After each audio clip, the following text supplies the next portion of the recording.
I learned, like all of you, that the speaker, who I consider to be an individual who has made it really clear about what his priorities are, who he fights for, who he works for, that he's put that work, that legislative and policy work, too often ahead of all of the other things that we have to be clear that are also important.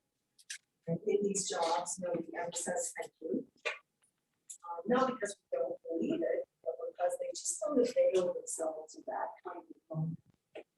And again, the last 2.5 years, and I've got to say a whole group of you in this room, I think it's really valuable for all teaming and moving forward to an incredibly bright future that we take a moment and thank the leaders and the individuals who are dedicated, frankly, 1,000% who they are and what they do for the people that they serve.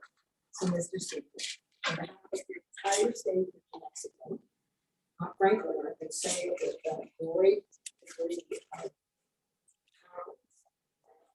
so many other states deserve your leadership, your stalwart dedication, your clear-eyed focus on lifting up the Mexicans.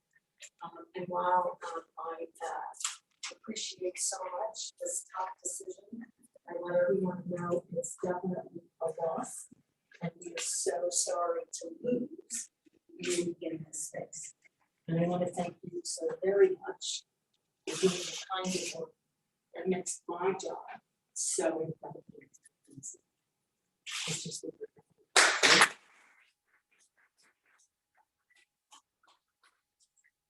And then from the vantage point of the state that is still working really hard to make sure that our healthcare resources are as sound as they can be. It's something that shouldn't be surprising to anyone in this room. We have to be even more careful and cautious in any kind of emergency, particularly health emergency. And something else that we will be researching and talking about for a long time is the fact, given that New Mexico's health status, the fact we have a higher mortality rate in circumstances like this. So we have to go the extra mile. By golly, we did it in spades. And this group here, myself included, and New Mexicans, all here today wearing masks, doing your part to make sure that we mitigate spread, keep the Mexicans safe. We saved tens of thousands of lives, and we kept our hospitals as protected and supported as humanly possible in this really incredible context. And more often than not, I heard from rural communities who again said thank you for the fact that the modeling and that the medical advisory team and experts in the room making sure that patients can get transported and we can get treatments and medications out to the work. Given in the last couple of weeks that we've seen a 37% decline in hospitalization, Dr. Grace will tell you that we are trending in the right direction. We're seeing that occur across the country. I'm announcing indoor settings is gone.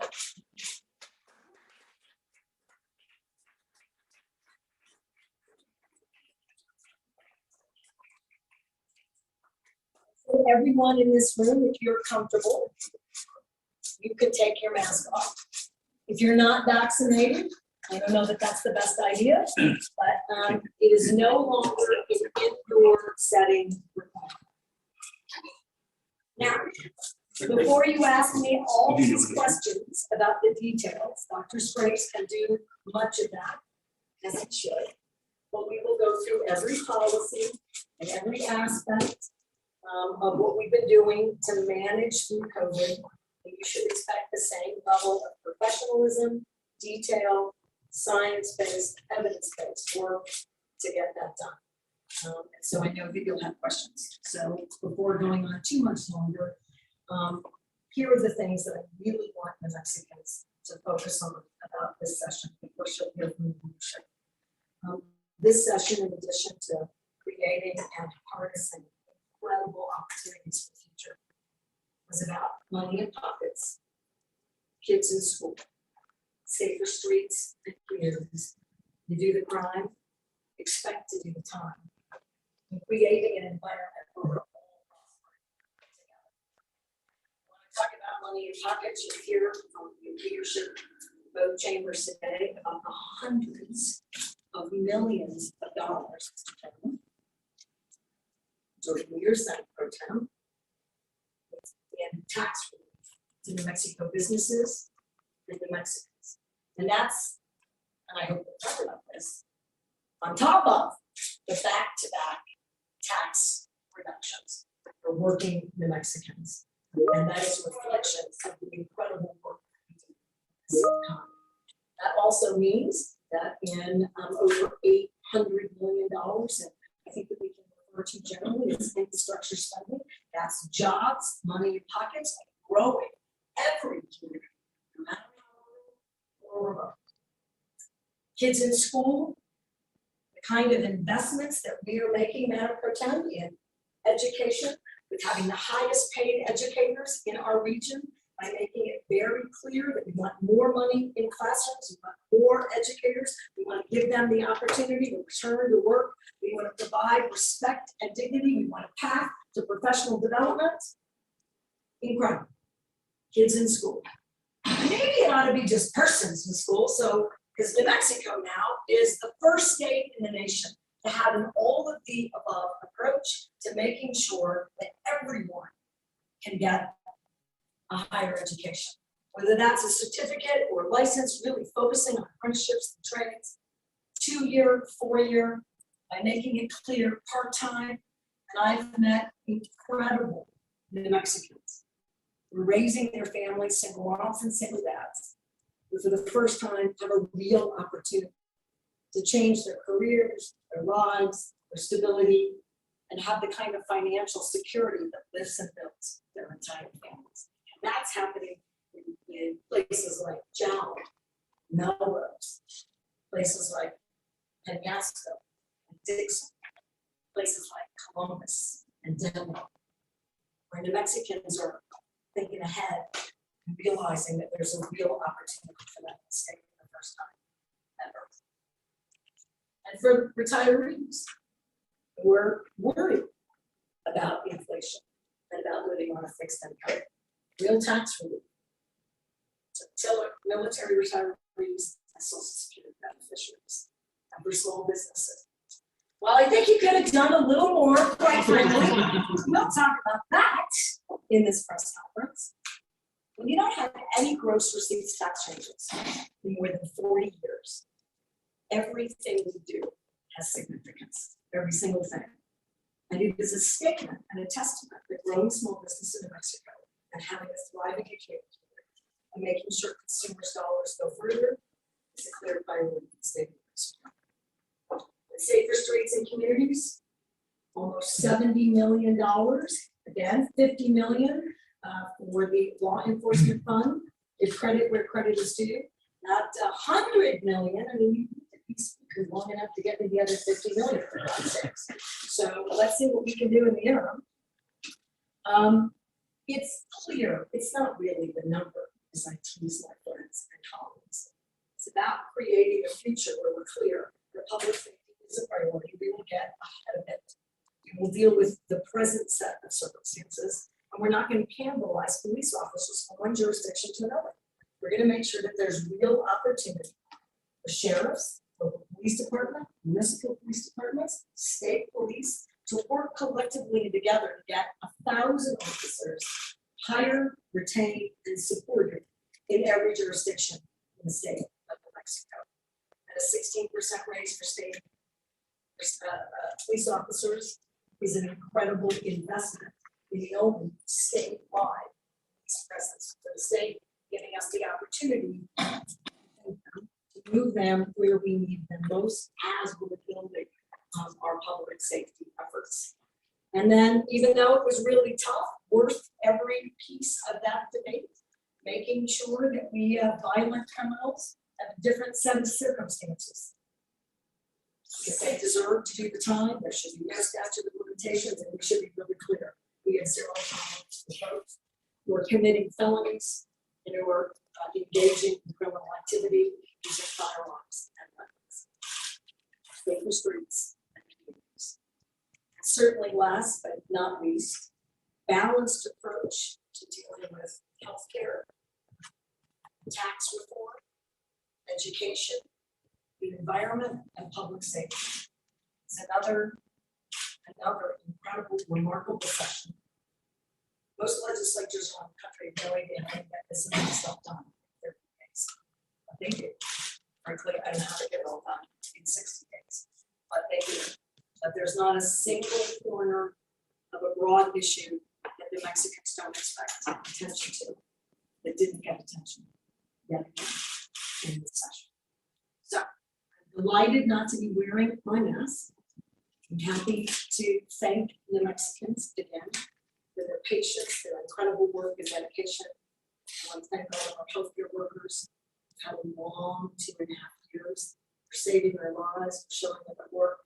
I thank educators, parents, childcare workers, early childhood education workers, all of our other essential workforce, grocery store workers, who are just hanging in there with us and doing everything they could and can to make Mexico the safest place to be in a set of circumstances to deal with as these. So with that, I say congratulations to both chambers. Thank you for your courage, your hard work, and dedication. I'm going to ask Speaker Edom to say. Governor, thank you for your very kind words. I appreciate They wrote enough.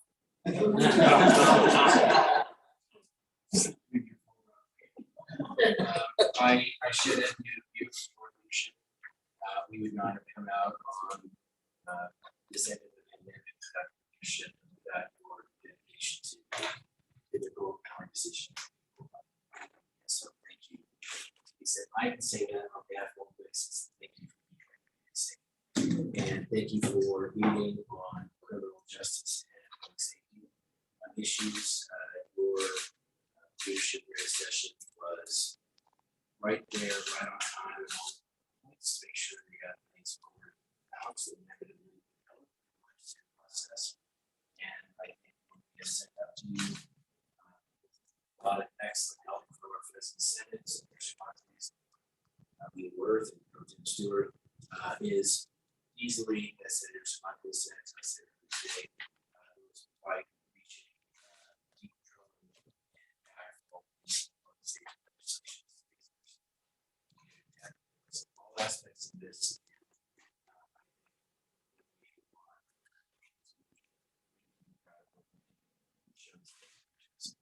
Legislation, tax policies, but working families first. That's something that needs to be on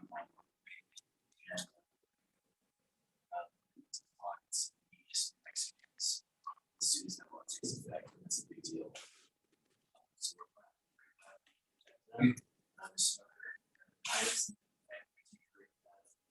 pleasure to got passed, but those be the two that we would thank you and your staff just on time. You are welcome. Should I switch chambers? Do we want to go to the leadership of the House? Do we want to go to the, we're going to have Lieutenant Governor close it strong. All right, Madam Pro Tem. Well, Governor, I'm wearing my mask because I'm staffed with young children and elderly parents, and this is affect them. But thank you for doing that, because everybody's ready to take them off, except for me. And thank you for your leadership on this. I congratulate you everyone for being strong on this pandemic and for making this hard decision. So one of the most exciting things that happened for me is that you came out strong for teachers. And what we've done for teachers is unheard of. You said it's going to be the highest in the area in our region. I don't know, because every other state's doing the same thing. Oh, just have to do it again.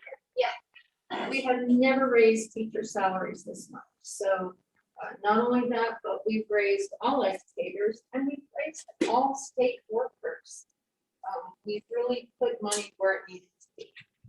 So I think that what I'm hearing from the education community is that they're gonna work longer. Now that they've got a pay that makes a difference, it'll increase their retirement. It'll allow them to be a teacher without doing a second job. We have about 25% of our teachers who try to make ends meet by working at night, working on the weekends, working during holidays. So that and also helping to ensure that their retirement is safe by increasing contribution from the state. So those two bills that Governor weighed in on early on are to make a real big difference. And allowing teachers to come back out shorter layout for a period of time to get both their pension and a check. So I'm telling you all to give up the retirement because with these kinds of salary increases, 3 years more and you get a much better retirement. So it's important to suggest that teachers teach longer, not retire and then try to come back. So those are the two big things for me, Governor. I'm very disappointed in the clean fuel standards. It was a real chance to impact the state by looking at the second biggest polluter, and that's our transportation fuels. We had 28 companies wanting to set up shop here. We have an open building in Clovis that they wanted to start producing these fuels. There were just really the opponents just used erroneous talking points and scared people away. I even heard the speaker bringing up those talking points a few weeks ago. So it's a real disappointment to the communities that want to work on clean fuels, and we'll keep working on it. So thank you. Majority Leader. Thank you, Governor. I'm kind of in a state of shock getting oxygen at this moment. It's appreciated. You haven't had any sleep. You don't have to. That's right. It hasn't happened. I know. We did get a lot done in a very short time under really difficult circumstances. And Governor, I just again want to echo the thanks to you and your team and Mr. Speaker to the House and to our team in the Senate. I think there's a collaboration and a working together that's allowed us to move some really big pieces across the line.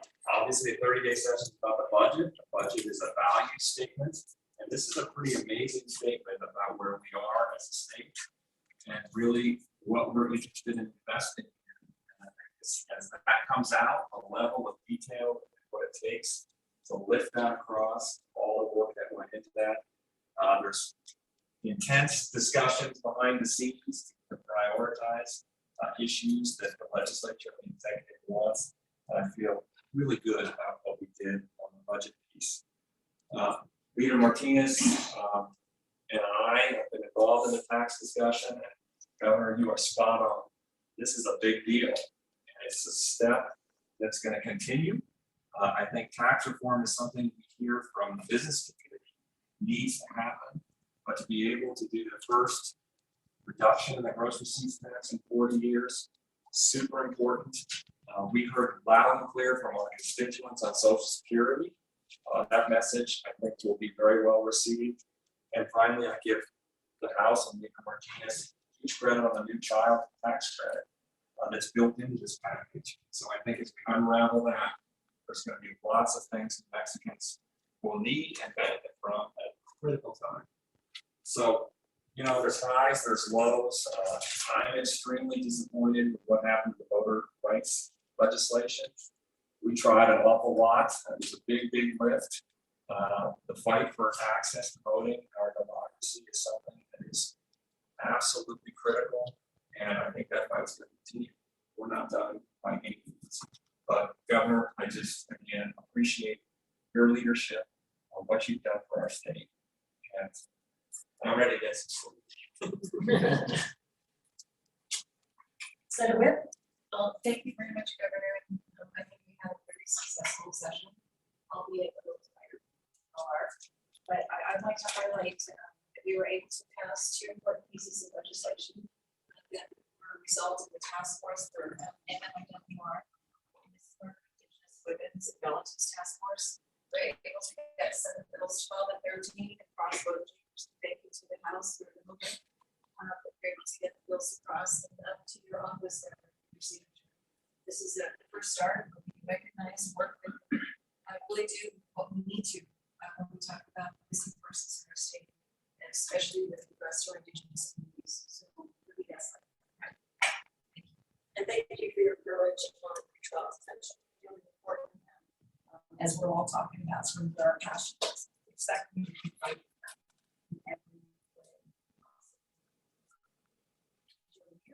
Thank you, Madam Governor. Not a whole lot to add. I mean, I think the session by far was very successful. Very proud of the tax work we did. Very proud of the heroic effort of my colleagues, including Caucus Chair Johnson and others for that voting rights act. We were debating that thing just a few hours ago on the floor, got it off the floor in just enough time. But you know, as fate can have it, we were not successful on the Senate side, but we will be back. Voting rights is one of the most fundamental fights we're going to engage in over the next few years, in ensuring that every single eligible voter in Mexico has access to ballot box. And Caucus Chair? Sure, thank you, Governor. Likewise, I just want to thank my colleagues, the speaker, our constituents, staff, and everything that we do to like it all.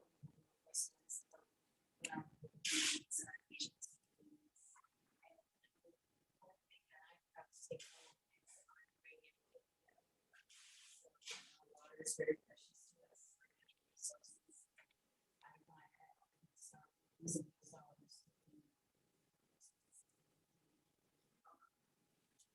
Lieutenant Governor.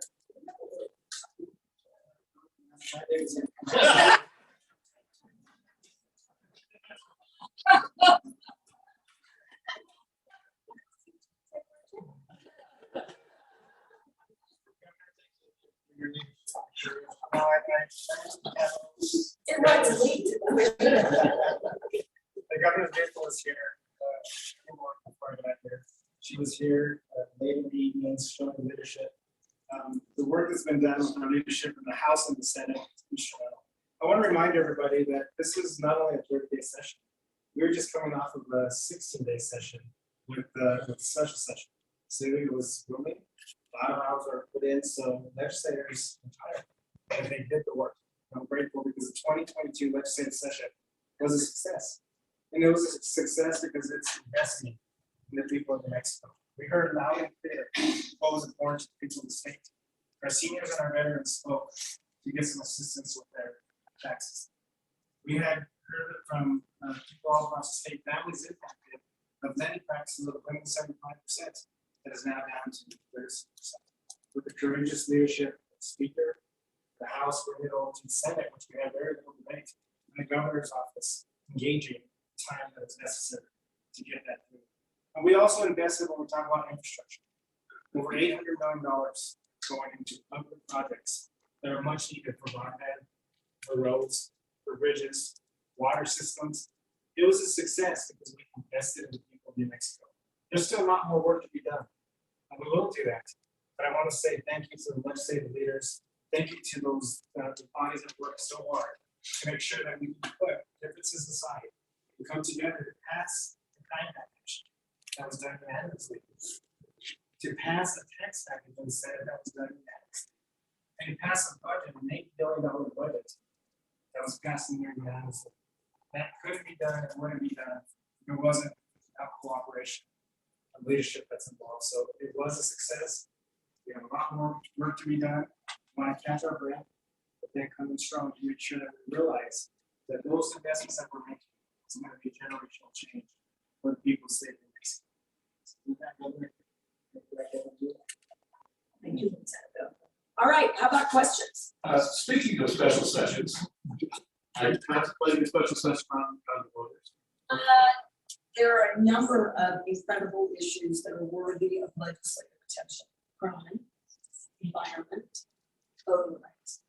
Today is not the day to worry about any of that. Today is the day to talk about everything that got over the finish line, to thoroughly evaluate every bill that got to my desk, and make the decisions that are in the best interest of the Mexicans on that vantage point. So there's no announcement today and no intention of that. But I will hear from the Mexicans, I assure you, over the next 20 days. Their voices matter. Two questions. One about the face mask. Does this apply also to public schools? Are there changes to public schools? It does apply to public schools. So we are already working with daycare, early childhood educators, and our K through 12 public schools. We also have some, kind of an off ramp, or it all takes effect today immediately, but an off ramp where we support schools. Because as you know, not every, as the pro tem indicated, every child is eligible for a vaccine. New Mexico, unfortunately, like the rest of the country, is the same kind of uptake in childhood vaccinations I'd like to see us take. And I think that we could do a lot better with boosters. And I can tell you that Dr. Sprace will still have 10 full-time jobs working on all the vaccine work. So we are, Secretary Steinhaus is working with schools. We're evaluating all of the policies, mandatory policies related to COVID for state workers and businesses. And we'll provide the same kind of leadership and guidance that we have throughout the pandemic so that there's clarity. I have one more.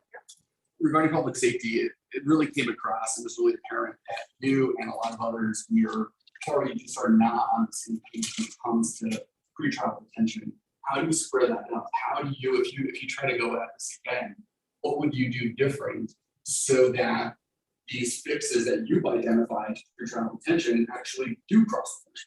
Well, a couple of things. One, there are plenty of administrative work, and you heard that play out in debate in the legislature about whether or not we are dealing with the investments in PDs and DAs, the judicial system in its entirety. We have to have 2 evidentiary trials basically to deal with bail reform. And that tells me that there's a lot more work to be done administratively. The Mexicans should expect me to squarely insert myself in that administrative work. 2, I think given the number of comments during the session about our disagreement, it's clear the public would like the opportunity to get to know me. Perhaps I'll give them that opportunity. So those are 2 different strategies right there. Thank you. But there could be more. It's also I good. mean, this is an area where we should do everything. I would be surprised if the majority of this room doesn't have a victim of crime experience. I can tell you that I do, including violent crime. So until no one in this room can speak to that personal experience, I won't stop much. And lastly, it's great to see you. It does exist. I know you were all thinking that. On the omnibus, I'm sorry, they just stole it from you guys. Jesus, folks. no one's called me that before. So on the omnibus stuff, it worked for taxes, worked for crime, and you talked about voting rights stuff. This is a new thing. It's harder for the public to follow. It's harder for members of your own bodies to follow. Was it too much there? Would you have been better off getting at some of those things earlier? And I can say no. Because, if you look at both bills, of the 13 or 14 components in House Bill 68, and I gotta give great credit as the committee, the Senate, had done the work to get these all combined.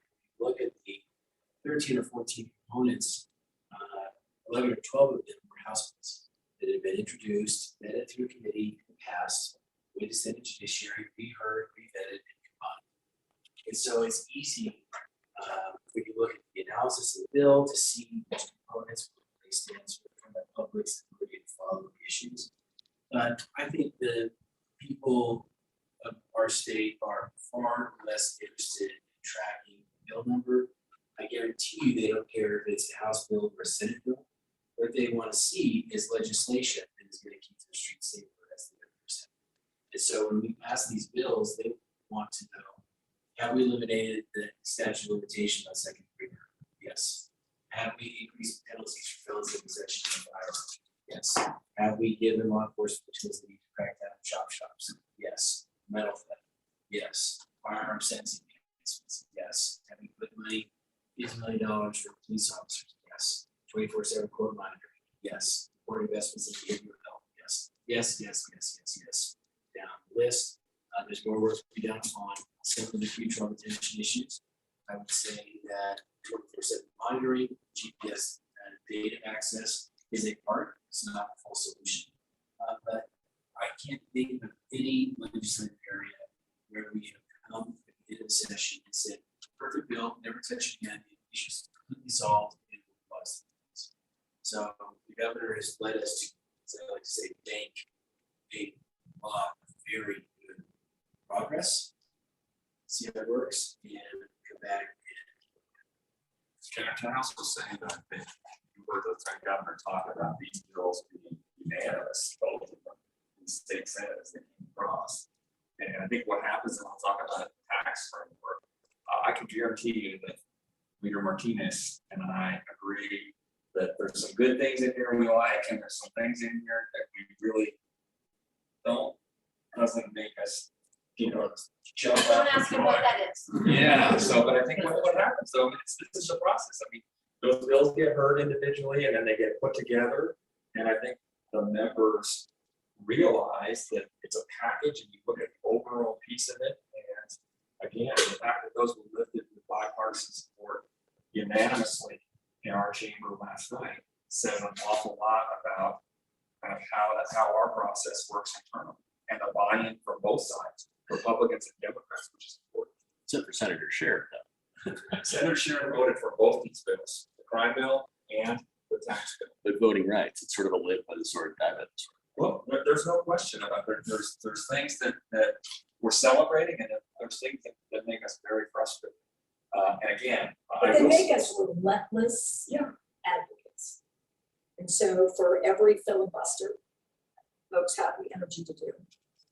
I have the energy as a governor, making sure that all of it gets over the finish line. More for every Mexican, not just one Mexican. Do you want to share us the contents of the notes you passed to him during this filibuster? well, yeah. No, it's just. We were Lots of gonna- internal discussions. Thank you. So there's $1 billion increase in spending and $500 million actually. A lot of this is built on fossil fuels. And I wonder what you want to see accomplished in terms of turning state towns fossil fuels. And your constituents care about that, or they care more about honestly the $50 rebate,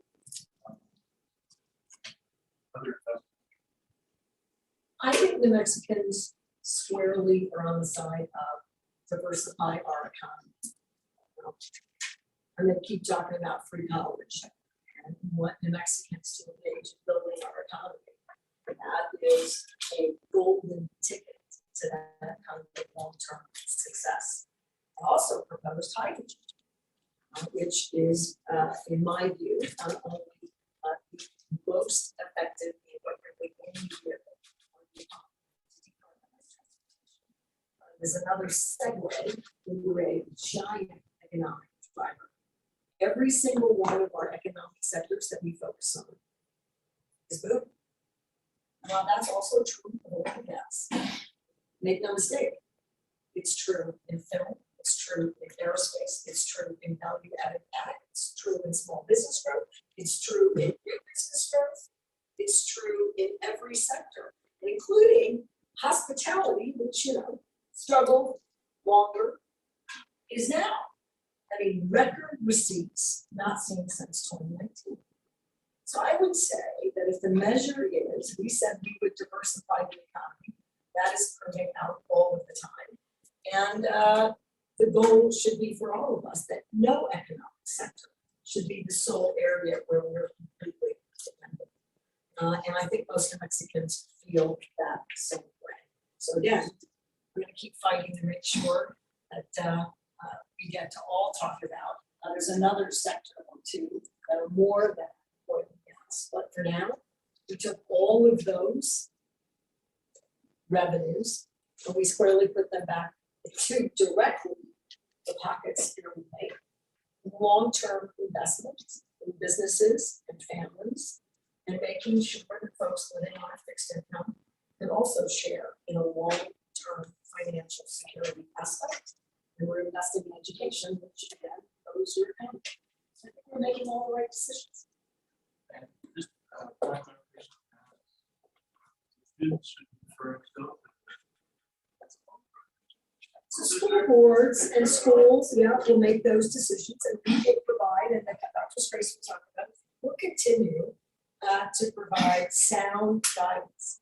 We know, so I want to make sure I'm really clear about this. This is, I haven't wavered, I won't waver. Masks mitigate transmission, particularly good masks. So N95s and fitted masks make a huge difference. We saw that play out not just with COVID, but flu. And if you are, so I'll give you an example, Pro Tem did, I will not be visiting my mother without a mask.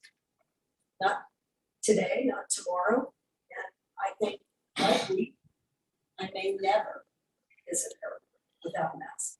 Because my primary concern is her health and safety. Schools and parents will make decisions. I would also suggest and guess that many parents will send their kids to school with masks, no matter what a local school district decision is, and many others won't.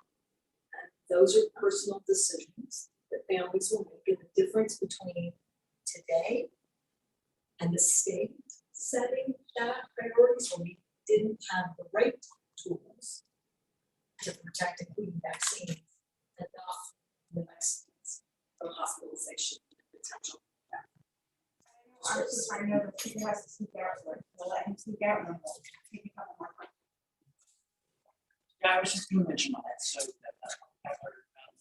can you, example that. How their facilities, well, I know how much she cares about her mom, but she wouldn't wear a mask in that facility, but she, you know, I know she would wear a mask in that facility, and there isn't gonna be an option for people to In those walk settings, into congregate care settings, hospitals, nursing homes, and all that, without a mask. I mean, that's just common sense. So while we're transferring some of those responsibility from government to individuals, we still have to protect our most vulnerable citizens. but if my mother wasn't there, I would still go. Okay. Will the vaccination mandate stay in place for us? I think having the vaccine mandates work, have worked, and frankly are what's putting us in a position to be able to lift the mask mandate. So we want to continue to make sure that we are mandating and promoting vaccines that are appropriate. Should expect us to continue that effort in the same way. Good time for just a couple more Can questions. I I'll ask make a sure we question? get to everybody. Yes. Would you approach voting rights and hydrogen differently if you had to do it, if you could do it again? And also, you could just talk about shares, senator shares, filibuster. I'm going to do the latter first. I mean, we've had a lot of national discussion, haven't we, about filibusters and whether or not that is a fair vehicle to exercise everyone's duly elected right to engage in a sound, effective debate with them. And I'm going to have the folks who are here from both chambers talk about that. I always find, and I'm not my first filibuster in the legislature in the state of Mexico, typically not my first filibuster in the wee hours of the last day or so in this legislature. And I've had many bills as both a governor and his cabinet secretary that got caught in that environment, and I was never happy about it.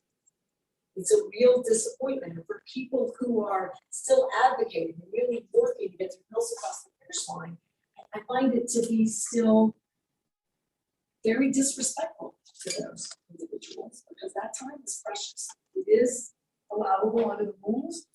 It's intended to make a very clear statement about, I don't want this to occur. We need a different approach, and I'm gonna let chambers who have those rules and those debate rules talk about that. So it's not for me to say, but of course, if I'm up here listening and my bill is on the floor, I'm not a happy camper, and nobody is. And that just goes without saying.